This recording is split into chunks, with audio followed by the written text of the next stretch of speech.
बिस्मिल्लाहिर्रहमानिर्रहीम। अस्सलाम वालेकुम व्यूअर्स, कैसे हैं आप? उम्मीद है बिल्कुल ठीक होंगे। Welcome to my channel easy cooking with Mishkat.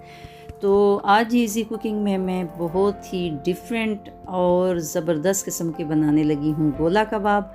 और ये देखिए जी, जैसे कि इसकी प्रेजेंटेशन से ही आपके मुंह में तो यकीनन पानी आ रहा होगा। कुछ चीज़ें फ्राई करनी हैं, कुछ ग्रिल करनी हैं। तो देखिएगा कि मैंने क्या इंग्रेडिएंट्स यूज़ किए, क्योंकि हर एक के हाथ का जायका अपना होता है। नाम वही होते हैं, चीज़ें होती हैं, लेकिन थोड़ी सी चीज़ों के रद्दोबदल से जायके डिफरेंट होते हैं। तो देखिएगा मैंने गोला कबाब कैसे बनाए, बहुत ही मज़ेदार बनने वाले हैं। वीडियो स्किप नहीं कीजिएगा, चलते हैं रेसिपी की तरफ।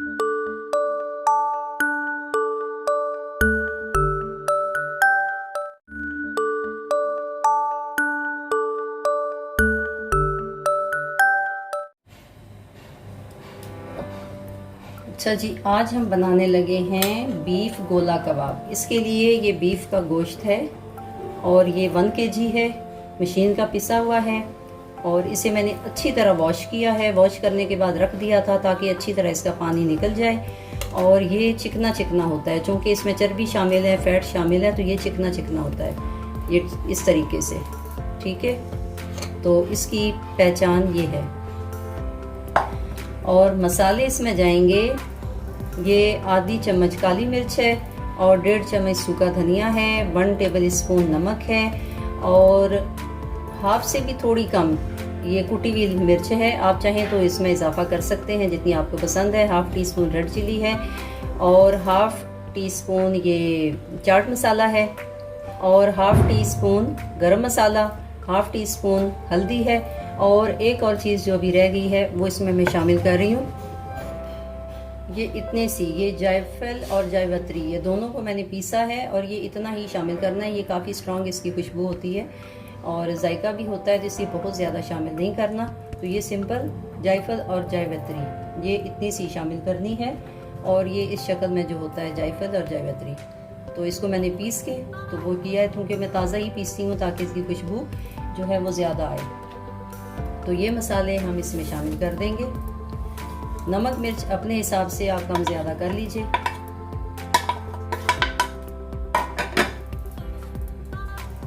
इसे इसमें डाल के अब मैं चॉपर में अच्छी तरह पीसूंगी ताकि मसाला भी अच्छी तरह मिक्स हो जाए और बारीक जो है वो पिस जाए और फिर अच्छी तरह जुड़ेगा। तो नेक्स्ट प्रोसेस क्या होगा साथ साथ बताऊंगी। साथ ही मैं डाल रही हूँ 1 टेबल स्पून अदरक लहसुन और हरी मिर्च का पेस्ट और इसको मिक्स करके तो फिर अभी अच्छी तरह चॉप कर लूँगी। और फिर मज़ीद क्या चीज़ें शामिल करनी है साथ साथ देखते जाइए, वीडियो स्किप नहीं कीजिएगा। और इस तरीके से चॉपर में डाल के इसे अच्छी तरह चॉप करेंगे, या तो फिर हावन दस्ते में बहुत ज़्यादा कूटना पड़ेगा अगर कोई चॉपर में नहीं डालना चाहता, लेकिन इसको बारीक पीसना है ताकि ये बिल्कुल यकजान हो जाए। और ये देखिए कि बिल्कुल ये ऐसे नरम नरम स्मूथ पेस्ट बन गया है। तो ये इस तरह बारीक पिसा होना चाहिए, अगर दाना होगा तो फिर कबाब टूट सकते हैं। उसके बाद मैंने 1 प्याज लिया है मीडियम साइज़ का, उसको बारीक चॉप कर लिया था इसी चॉपर में मशीन में। और उसके बाद मैं हाथ से अच्छी तरह साथ इसको स्क्वीज़ कर रही हूँ, निचोड़ रही हूँ ताकि एक्स्ट्रा पानी निकल जाए, क्योंकि कबाब में हमें पानी वाली चीज़ कोई नहीं चाहिए। तो ये देखिए काफ़ी पानी निकल गया है। और आजकल जैसे मानसून है तो इसमें हर चीज़ में पानी ज़्यादा है, तो इसको अच्छी तरह निचोड़ के यूज़ करना है।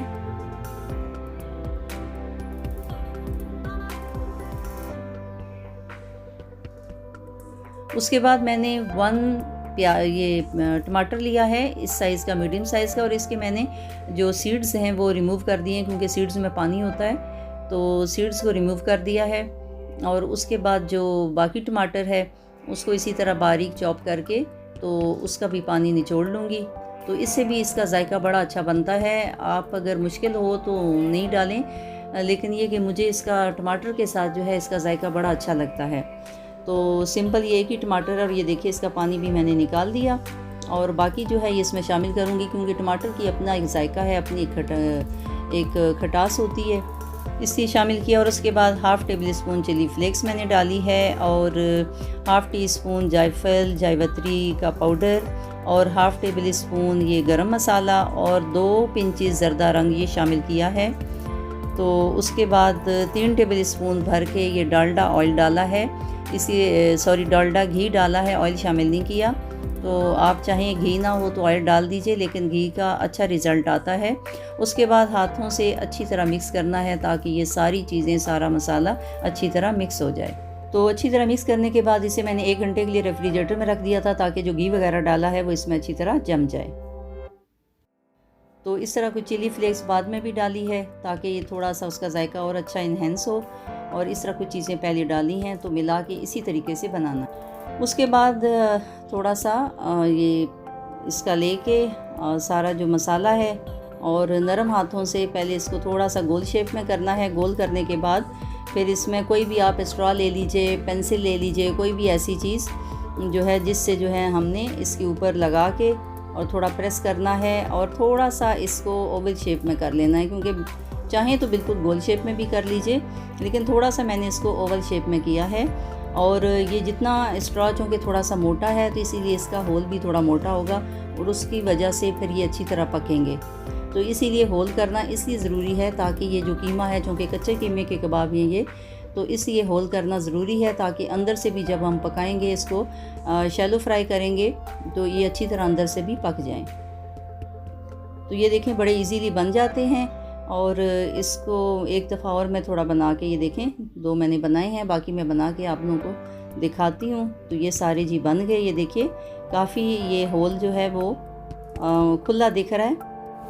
और उसके बाद ये पैन में करना है, और ये मैंने तकरीबन हाफ़ पैन से थोड़ा कम ऑयल डाल लिया है ताकि ये देखें हाफ़ इसमें आ जाने चाहिए।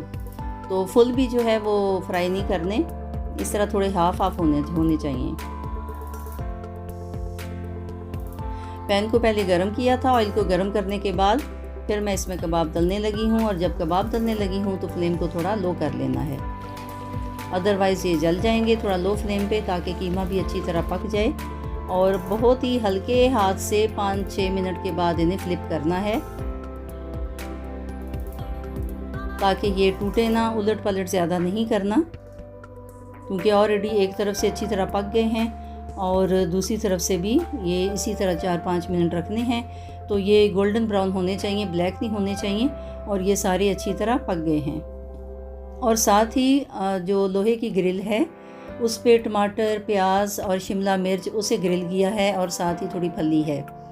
तो उससे भी जब हम इसको मिला के खाएंगे तो बड़ा अच्छा जायका बनेगा।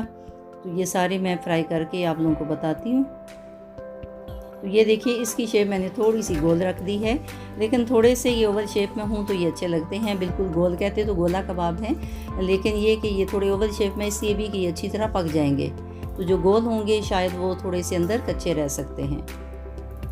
तो ये देखिए जी, साथ ही हमने प्याज, टमाटर और शिमला मिर्च को ग्रिल भी किया और साथ कबाब ये तले हैं, साथ रायते के साथ, रोटी के साथ, चावलों के साथ, वट एवर यू वांट, जिस तरह भी आप पसंद करते हो इसको बनाइए और इसको खाइए। और इन मसालों के साथ इसका जायका बड़ा ही अच्छा और यूनिक जायका बना, बहुत ही मज़ेदार बने और जल्दी भी बन जाते हैं। इसलिए बीफ को चूँकि वैसे खाना मुश्किल लगता है सबके लिए कि सालन की सूरत में या एक ही जैसे जो कोरमा स्टाइल या कि, तो इसलिए बेहतर ये है कि इस तरीक़ों से मुख्तलिफ़ चीज़ें बनाएं और इस मौसम में अच्छी भी लगेंगी। मुझे उम्मीद है आप लोगों को वीडियो अच्छी लगी होगी। पसंद आने की सूरत में फैमिली फ्रेंड्स में शेयर ज़रूर कर दिया कीजिए और कमेंट सेक्शन में अपने ख्यालात का इज़हार ज़रूर किया करें। बेल आइकन पे ज़रूर क्लिक किया करें ताकि नेक्स्ट आने वाली वीडियो आप लोगों तक आसानी से पहुँच जाए। और अपनी दुआओं में याद रखिए, खुश रहिए, एंजॉय कीजिए। अल्लाह हाफिज़।